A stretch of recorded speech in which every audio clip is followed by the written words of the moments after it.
Welcome to the IVM Podcast Network. TFG Fantasy Cricket is an IVM production, and you can also check out their other awesome shows like the Rediscovery Podcast, where Ambika and Hoshner looks back at their travel experience and journey across India. You're listening to TFG Fantasy Cricket. Hello all, welcome to another episode of Fantasy Cricket Podcast. As we promised, we'll be doing extensive coverage of the Champions Trophy as far as fantasy cricket is concerned. We'll also be doing West Indies versus Afghanistan series, which will run simultaneously. Concurrently, yeah. Yes, so we talk first match. I've got CP Thomas here with me. Nikhil Jadhav is busy with his shifting. So, hi CP, welcome to our show. Hi everyone, yeah.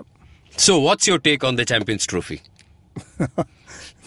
So, it's as predictable as any trophy could be. I mean, you call it the Champions Trophy, but you ask anybody and the top four is already decided. Yes, I don't hear any fifth name being even. Yeah. At least usually in a tournament, you always have a dark horse. You know, you're saying or dark horses. Horses. अबे art में horses कहाँ से आएगा पता नहीं, लेकिन at least a dark horse here.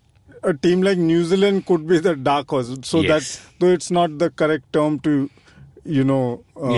but they thrive on that tag, underdogs, dark horses. The underdog thing comes when, okay, you have a decent team, but you're not favorites, you have not been playing. It's like telling me that New Zealand is the dark horse doesn't cut the ice. New Zealand is one of the definitely top teams out there. They have a great batting lineup. In fact, contenders. But the other four look so strong on paper. India, South Africa, England and Australia. Like you can't pick a fifth name, So I think everyone is going to go in saying this is what's happening. Till one of these teams, sets the tone, start winning matches and, suddenly you see, okay, there is something more happening than these four teams. So I think it's you ask anybody, and these are the four names for the semi-finals. And then, as you know, the semi-finals, it's whose day it is, who performs one outstanding innings or a great bowling spell, and that changes the match for any team. Yeah. Can we talk about England? About a year and a bit back, when we were doing the preview for the World T20, we talked about how England could be the winners. They almost pulled it off. 39 overs, they were the winners. 40th over mein kya ho gaya? Look at the turnaround. They were eliminated. It was an embarrassing exit in Australia, 2015 World Cup, when they were beaten by Bangladesh. Yeah. And after that, what a magnificent turnaround. Change in captaincy. All the older guys were asked to leave. Wasn't a very... it was... The atmosphere, the dressing room atmosphere wasn't great. The selectors were blaming the players. The players were blaming the administrators. So many things were not going right in the English camp. Suddenly you saw Eoin Morgan taking responsibility. They went back to their domestic circuit.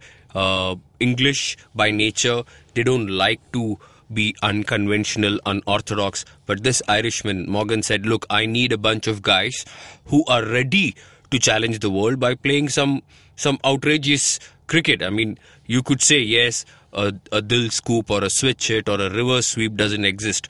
But that's exactly what these guys have done. They're ready to experiment. And above all, they are not afraid of losing.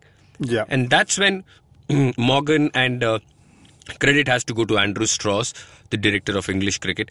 He said, look, we are going to pick all these guys from NatWest T20 Blast. Stokes, Hales, Roy, Plunkett, Jake Ball, Mark Wood, Josh Butler, and today they are world beaters. Yeah. I mean, you have to pick that core of a team and, support them and give them time, See, a simple thing like allowing Stokes to come and play in the IPL, and allowing him to be there at least till the playoffs, the 14 games, allowing him to skip the Ireland series. that has made a world of a difference to Ben Stokes. He himself admits that playing with Smith and Dhoni changed my game. Yes. And it's changed the game. The approach to game, because that pressure in IPL is totally different. Once you have gone through that grind, you're a different player. And that has really helped him. And he's going to bring that into this Champions Trophy. Yes. Yes. And talk about their two spinners. In fact, they are genuine all-rounders. Stuart Broad, I read an article yesterday. He said these two might be the match winners. I'm talking about Moeen Ali and Adil Rashid. Yeah. 6 wickets against Ireland. Nobody was picking Adil Rashid. He played in the Big Bash, was superb. Moeen Ali again showing his class against South Africa in the first one day. So this team has so much balance. They have depth, they have variety. All 15 players, anybody can walk into any team. I'm talking about any international team, and they can be quite a handful. So I just see no weakness. Virat Kohli was right. Imagine Indian captain trying to defend the trophy that MSD won a few years ago in England, lands in the UK, his very first press conference, and he says England are the favourites, they have no weakness. Nobody. And with home conditions, it's their cup to lose, actually. It's like when you say something like these are the 4 teams that will go into the semis. But once in the semis, I think it's England's game. Absolutely. Because they had this odd outing against South Africa in the third one day where they crashed for 24-6 or whatever. But actually, it was very timely, I think. A good wake-up call. Yeah, good wake-up call. More than a wake-up call, they had anyways won the series. It was, like Morgan said, you suddenly realize that you can have this great batting lineup and you can be 24-6. Very much. Yeah. Yes. And it's you have seen this happen with teams with great batting lineups. It might not be an equal-to-equal comparison, but even in the IPL, we saw teams which are like batting down to 7-8, suddenly you are 24-4, 30-6, and then actually each one is betting that the next guy will do it. I can take the risks and let me go after the bowling, and that's what happened. And suddenly one after the other, it's a procession, and you just don't know where the innings went. Talk about procession, and we should talk about Bangladesh. That's exactly what it was on display last evening against India. I think now everybody is saying that Bangladesh came in by the ranking and West Indies should have been here and whatever. Which is bizarre in the first place. Yeah, absolutely. But it's a warm-up match. It's everyone trying to get some runs in. India had a decent bowling attack. We held our catches. Everything was going good.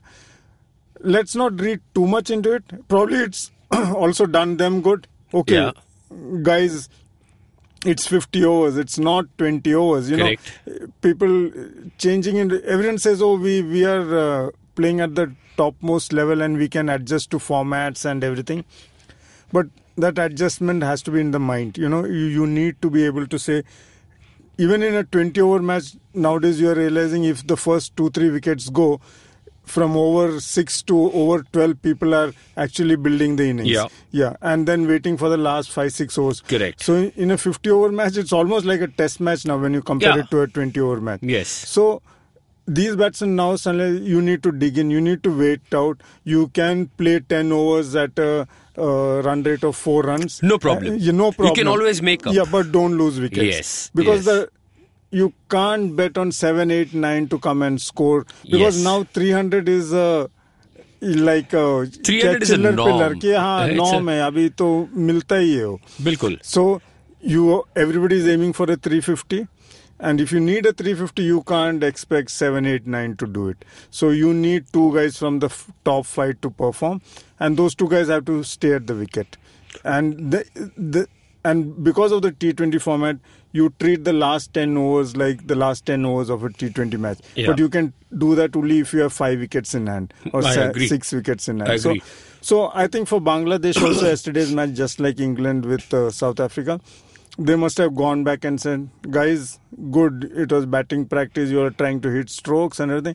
But if the ball is seaming, if the pitch is doing tricks, if one of the bowlers is bowling extremely well, guys, play him out. And Bhuvneshwar, Umesh, Jasprit, just play him out. Yeah. We have seen Dhoni play out Jasprit till the last over. Absolutely. He played out Jasprit. He played out who was the other guys?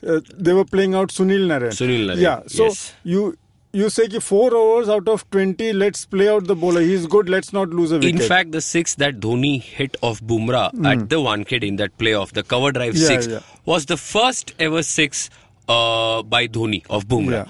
So that tells you have to respect the conditions and the bowler. You can't just say that I'm going to play on reputation. You can't do that. Yeah. But again, talk Bangladesh 350 against a far superior Pakistani attack and 84. Now, this is nothing but inconsistency. And that's where I have problems with this team. Yes, there is talent. And they say there is also belief that is growing in the dressing room. But do you see them as a threat in this competition? See, if at all I have to say, put a term dark horse to a team, it would be them. For the simple reason that on an odd day, they can change the fortunes for another team. They might not end up in the semi-finals, but they are a team you need to watch out. On an odd day, a couple of innings and a good bowling spell from a Mustafizur and something can really, change the match.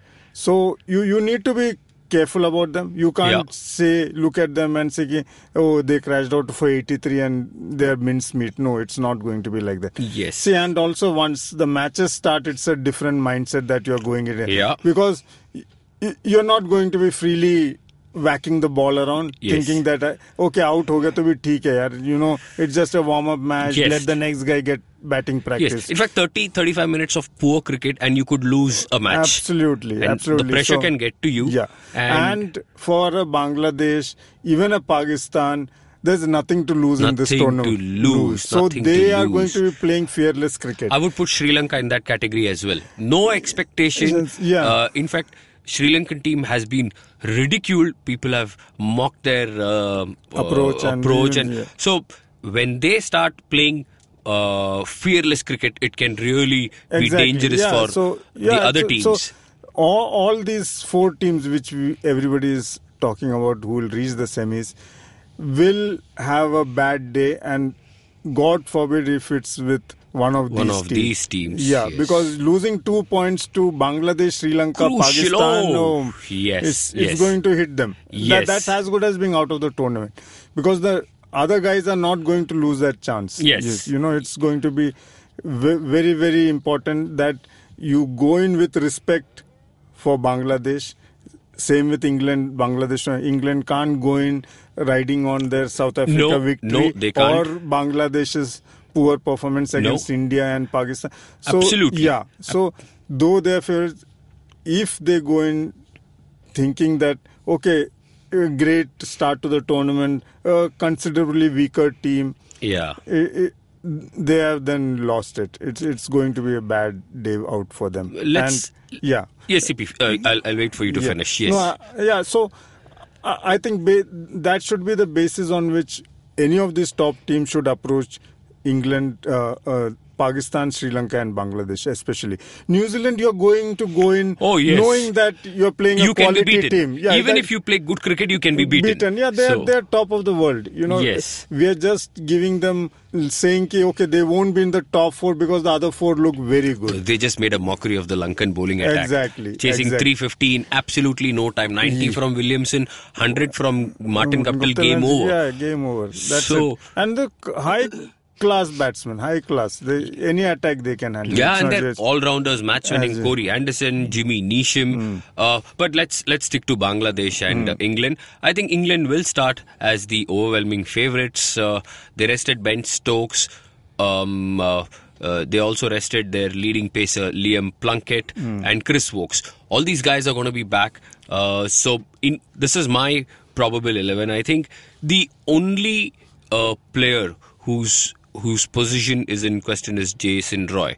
The reason I say this, very bad IPL, played the Ireland ODI series, flopped against Ireland, both matches, flopped in all 3 innings against South Africa, and I'm talking single-digit figures here. Yeah. So, how do you deal with this situation? Do you really want to tinker with your match-winning 11?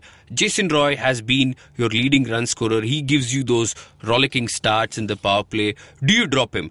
Or do you say, okay, Sam Billings, Johnny Bairstow, these guys have done wonderfully well. We have to reward them. I genuinely feel they should stick to Jason Roy because he'll be playing at his home ground, Oval, because he plays for Surrey. And against a not-so-quality attack like Bangladesh, he could go out there, hammer on tongs, 80, 90 in no time, and the platform, the tone is set. Yeah, I would agree with that because for the simple reason it's the first match of a tournament. You don't want to send out signals to the opposition, to the remaining 7 teams that, guys, one of my best batsmen, I'm worried about him, you know. Yes. Say suppose you play Billings and he flops 1 or 2, you have to get Jason back. Yes. So it's almost like panic has set in your camp. Panic. And you can't look at short-term results of Jason. Yeah. You know why he's in the team. You know why he's one of the best in the world. Yes. And you just trust his abilities and let him go. This can happen to anybody. And you are expecting him to perform and give you a great start or whatever. But You made a good point when you said not only the teams that are in England's group, but even teams like India, South Africa, Sri Lanka and Pakistan will be watching tomorrow's match. Absolutely. Every match is so significant. Here you will not have dead rubbers. No, nothing. Each match, it's a knockout, yaar.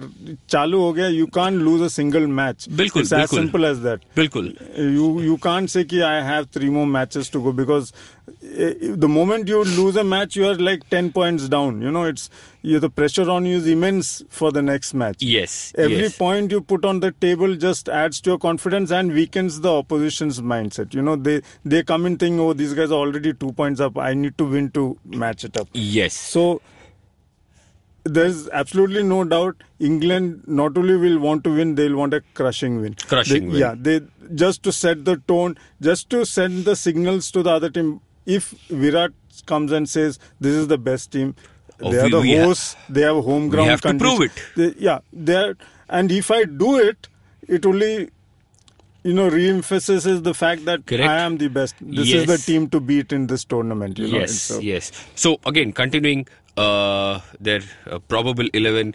So they might open with Roy Hales, 1 down Joe Root, Owen Morgan. You have Josh Butler, Ben Stokes, Moeen Ali, Adil Rashid, and then you talk about the Pacers, Liam Plunkett, Mark Wood, and Chris Wokes. I don't think Jake Ball will get a chance here. And the other 3 who could be on the bench, very unfortunately I should say, Sam Billings, Johnny Bairstow, and David Willey will be warming the bench. Bangladesh, Tamim Iqbal will open with Soumya Sarkar. Then they have Shakib Al Hasan, Mushfiqur Rahim, Mahmudullah, Shabir Rahman, Mehdi Hassan, Mustafizur Rahman, Mashrafe Mortaza, Taskin Ahmed, and Rubal Hussain. Yeah. So that's Bangladesh's 11. On the bench has to be Sunzamul Islam, and then you have somebody like an Imrul Qais. So Mossadegh Hossain could get a look in, you never know. But I just feel they'll go with the same team that played Pakistan in the warm-up match. So our fantasy 11, CP, are you happy with our team? Yeah, of course. Like we discussed, the only doubtful thing was about Jason Roy, and we have explained why he should be in. Yeah. I hope ECB is listening to us. So yes, but we haven't picked him purely because there is no room. We got Hales in, we got Joe Root in, we got Morgan in, we got Tamim Iqbal in. And in the keeper slot, we have Mushfiqur Rahim. All-rounders, we have picked Chris Wokes, Ben Stokes and Shakib Al Hasan. And in the bowling, we have Mark Wood, Liam Plunkett, Mustafizur Rahman. So it's very simple. We picked Rahman ahead of Murtaza and Taskin because he's more capable, and we saw him bowl wonderfully well in the warm-up games, and the conditions will really be very helpful. Absolutely. So that's why we have Rahman. Wicketkeeper is the... Wicketkeeper, yes, you can go for Josh Butler, but the debate here is, will he get a chance to bat CP? Yeah. What if England get 300 for what if they are 330 for 5 and 50 overs? And also you need 4 Bangladesh players. You have to pick four Bangladeshi players, and that's why we went ahead with Mushfiqur Rahim. Shakib is a universal favourite. In fact, captain or a vice captain material. He's going to bowl 10 overs. He's going to bat 4 or 5, depending on the match situation. So you have to pick him in your team. Experienced campaigner. He knows the drill. He's been the number one all-rounder for many, many years now. Yeah. So, and he's a fantasy favourite. Everybody has him in their team, unless you are Gautam Gambhir. I still don't know why they didn't play him in the IPL. Anyway, so the other discussion, in fact, I want to clarify why we haven't picked Moeen Ali. Because you can only pick 3 all-rounders, and like I said, we have Stokes, we have Shakib Al Hasan, and we have Chris Woakes. We made the mistake of dropping Chris Woakes in the first ODI versus South Africa, and although South Africa were 5 down, he came back to take the next 4 wickets. So that's what Chris Woakes can do, and he's also a handy bat down the order. So we pick Chris Woakes ahead of Moeen Ali. And I genuinely feel Moeen Ali won't have a bigger role to play against Bangladesh. Definitely. So that's the logic behind it. Our captain is Joe Root. Again, he's a very obvious choice. Has been in tremendous form. Arguably one of the leading batsmen in world cricket. He's got so much confidence, and Bangladesh bowling, unless somebody bowls him a snotter, I really don't see him getting out. 80, 90, 100 is there for the taking. Yeah, he can up the pace, he can drop anchor, he can, carry his bat through. It's very reliable. Very reliable. And if he can, the way he batted against South Africa, I know he didn't score a 50, but tremendous confidence, and the way he was punching, cutting Rabada, Monemokal, pulling Chris Morris, wow, so much confidence. And but again, conditions in England can be very funny. Like Virat Kohli said yesterday, if the sun is out, flat, if there is a bit of weather around, gloomy conditions, the ball is going to nip around a bit. So regardless, we feel we are not taking too many clues from what happened in the match between Bangladesh and India. But we still feel, given England's bowling lineup and home conditions, Bangladesh might have a very tough day at office tomorrow. So that's why only 4 from their team and the remaining from England camp. Good luck to everybody. CP, you want to finish? You want to say something? I think for a opening match, it's a very straightforward match, and it can't be more easy for a host country. And I think unless they really screw up, I mean, no, I don't see that happening. No, and actually, I think that third ODI helped them. Yes, though they had won the series and it didn't matter, but that really, like, everyone started thinking, oh, man, this can happen. 24-6, you nobody in their right mind would have ever said that this would happen. There's too much media pressure also that adds up. It can choke you. But we'll talk about South Africa a little later. But yes, that's that from us. We'll obviously be back for the Trans-Tasman clash between Australia and New Zealand. That is on Friday. And then India-Pakistan. We've got far too many matches lined up. Yeah. So good luck to everybody. And keep following us on Twitter, TFG11. And that's our handle. Facebook is TFG Fantasy Pundit. Our website, The Fan Garage. And there you go, click the Fantasy Cricket button and you have all the articles. So that's it. For any doubt, clarification, suggestions, good, bad, you want to criticize us, you're welcome. You can drop in a message anywhere you feel comfortable. Till then, till the time we meet again, good luck. Happy fantasy.